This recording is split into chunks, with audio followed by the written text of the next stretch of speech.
The rain had been falling since dawn, the kind of steady, patient rain that soaked into everything and made the city feel quieter than usual. Streets glistened like polished stone, and people moved quickly, heads down, wrapped in their own urgency.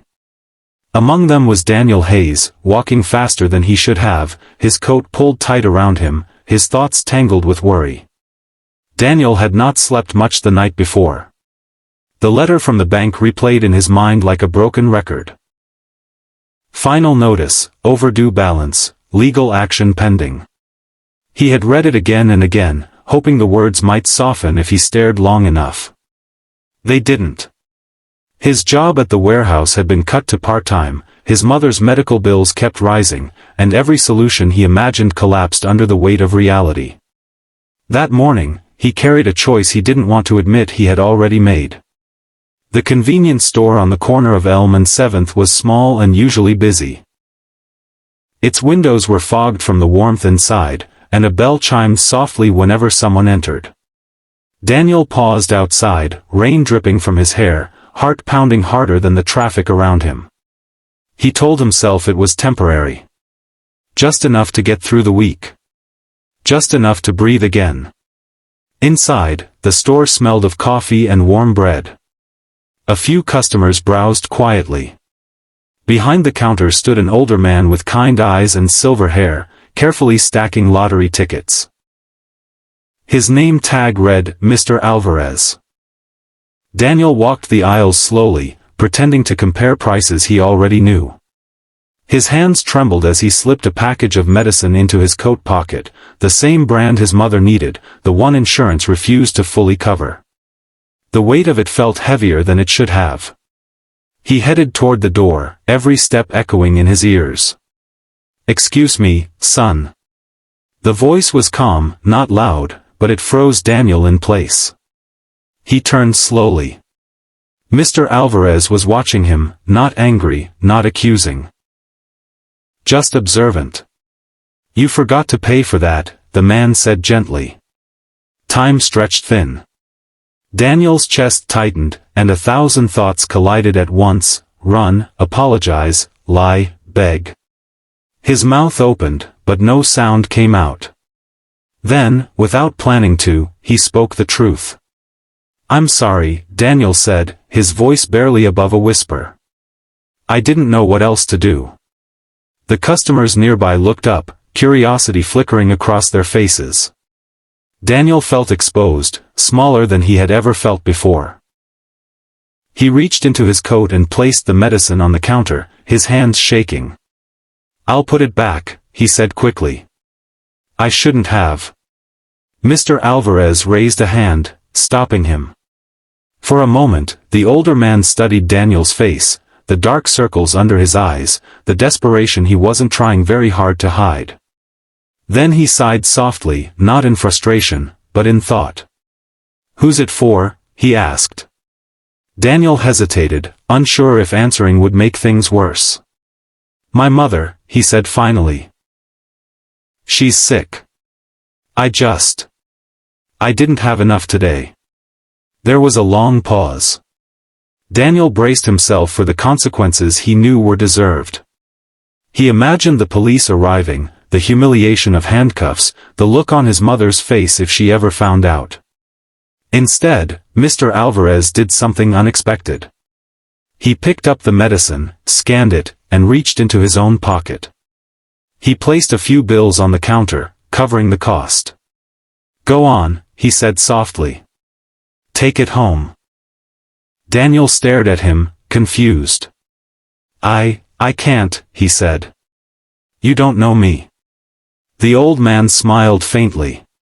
"That's true," he replied. "But I know what it's like to be desperate." One of the customers muttered something under their breath, disapproval sharp in their tone. Another shook their head. But Mr. Alvarez didn't look at them. His attention remained on Daniel, steady and patient. "Consider it a gift," he said. "Or a loan you pay forward someday. Whatever helps you sleep tonight." Daniel felt something break open inside him. His eyes burned, and he looked away, embarrassed by the tears threatening to fall. "Thank you," he managed. "I won't forget this." "I hope not," Mr. Alvarez said kindly. "But more than that, I hope things get better for you." Daniel left the store slowly, the bell chiming behind him. The rain felt different on his face now, cool, grounding. He walked home with the medicine held tightly in his hands, as if it might disappear if he loosened his grip. That evening, he gave the medicine to his mother without explaining how he had gotten it. She smiled at him, tired but grateful, and squeezed his hand. "You're a good son," she said. The words cut deep, but they also lit a small flame of resolve inside him. Days passed. Daniel picked up extra shifts wherever he could, unloading trucks, cleaning offices at night. It wasn't easy, and the fear didn't vanish overnight, but something had changed. The memory of Mr. Alvarez's mercy stayed with him, a quiet reminder that kindness could appear in the most unexpected moments.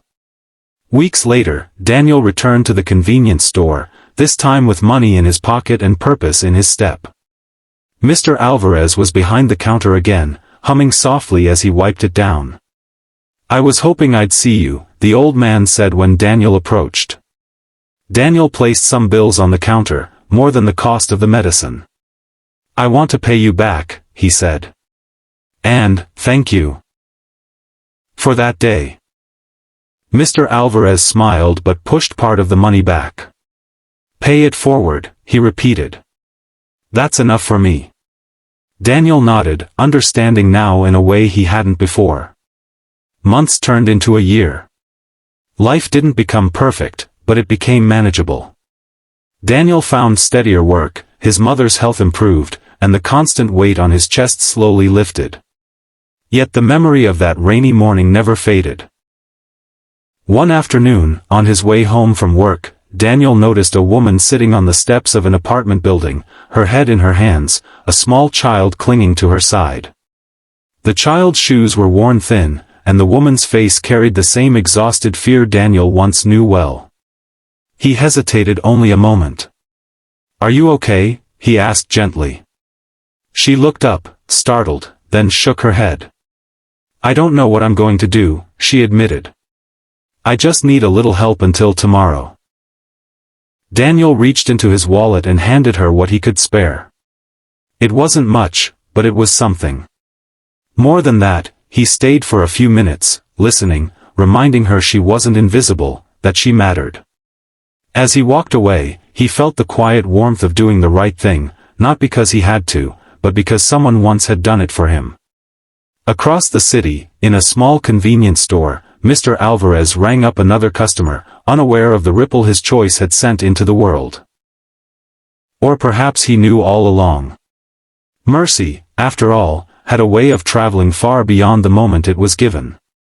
And somewhere between rain-soaked streets and ordinary days, a stranger's compassion had changed a life, not through grand gestures or speeches, but through a simple decision to see another human being and choose kindness instead.